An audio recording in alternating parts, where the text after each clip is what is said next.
নমস্কাৰ, আজি আমি কেইজনমান মেচিন মেড ৰাইটাৰ্ছ লৈ আপোনালোকৰ মাজলৈ আহিছোঁ। আহকচোন চাওক।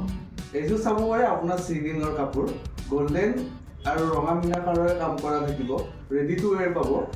আৰু এযোৰ নতুন কাপোৰ চাওক, এইযোৰ চাওক গ্ৰীণ কালাৰৰ গল্ডেন আৰু ৰঙা বুটাৰে কাম কৰা আছে। ফিক্স পাৰি বৰ্ডাৰ থাকিব, ইয়াৰে দহি চহি উঠা হ'ব, কাম কৰা থাকিব। ইয়াৰ ব্লাউজ পিচটো হ'ব আপোনাৰ এটা পটি থাকিব ডাঙৰকৈ। এইটো হ'ব ৰ'জ কালাৰৰ, মীনা কৰা থাকিব, ৰেডি টু ৱেৰ হ'ব। আপোনালোকে ল'ব পাৰিব মাত্ৰ 850 ৰুপিজত। মেখেলাখন হ'ব খুবেই ধুনীয়া।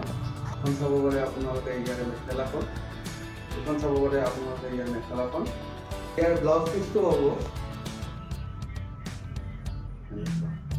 আৰু এযোৰ কাপোৰ দেখাইছোঁ আপোনাক গল্ডেন কালাৰৰ, মীনা কৰা থাকিব, ফিক্স পাৰি বৰ্ডাৰ থাকিব। ইয়াৰ মেখেলাখন হৈছে এনেকুৱা।